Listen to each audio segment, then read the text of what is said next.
So in the first video, I was talking a little bit about my upbringing in a religious fundamentalist, homeschooled, unschooled little bubble. What are some of the thought processes I had in me kind of removing myself from that? This video, I want to talk about my deconstruction from evangelical Christian beliefs.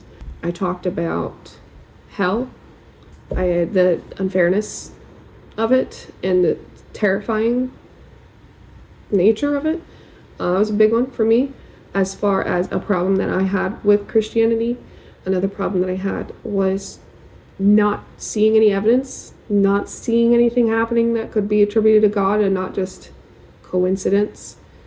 My mom always saw signs and things, but they were all just like random coincidences, like not the same exact thing, but the same thing along the lines of, wow, all the lights were green when I got home.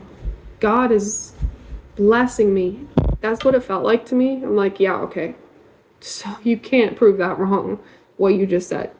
You can say that it was God, or you could say that it was Cthulhu. Like, it doesn't make any difference as to what happened was totally, like, within the realm of natural possibility to be a coincidence.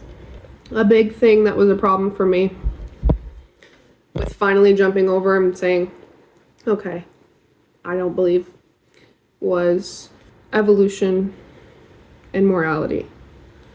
Morality, I'll hit that really quick because it's actually not as hard as I thought it was.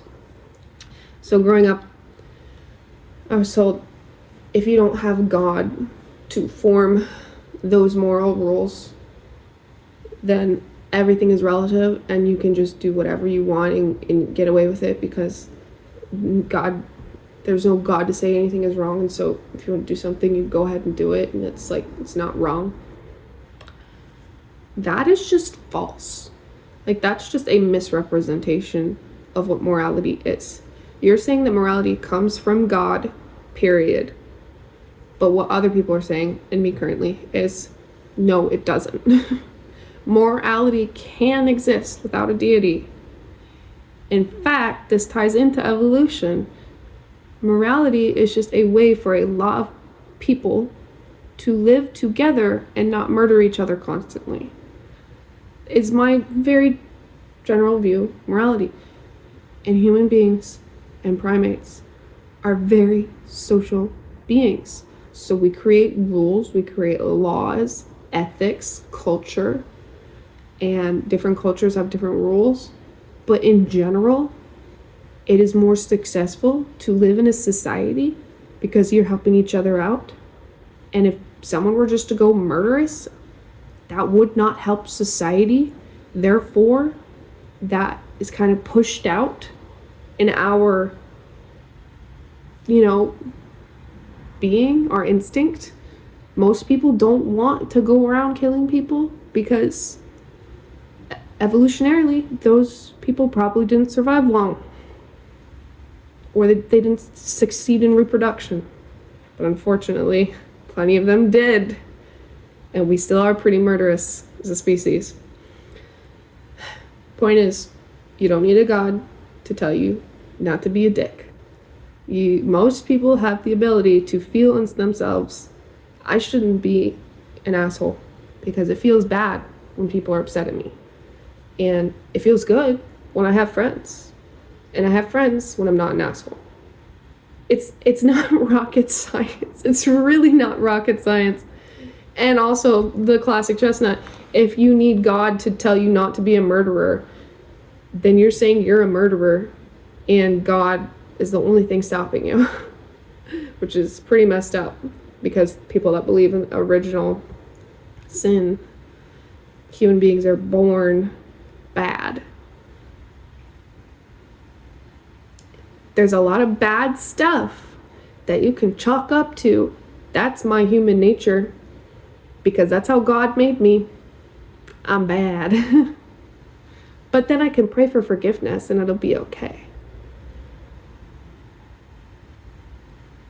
Yikes.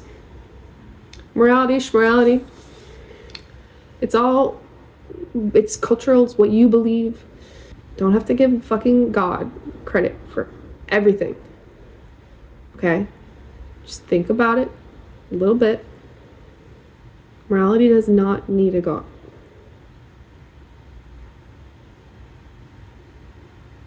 Morality does not need a God.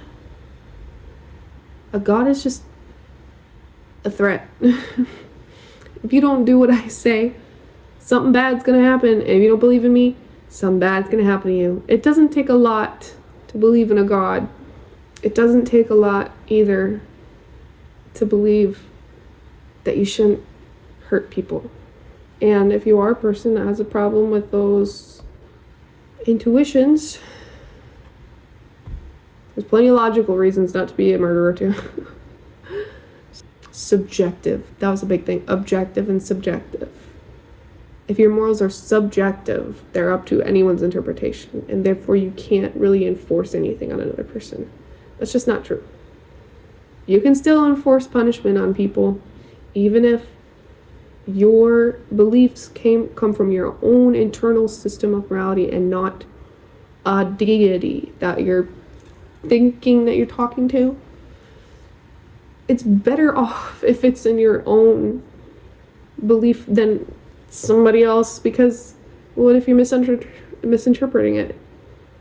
What if the somebody else is bad? What if they're fake and they're bad? Just use your own fucking brain and use your own fucking thoughts, okay? That's alright. Anyway, so that's the morality episode.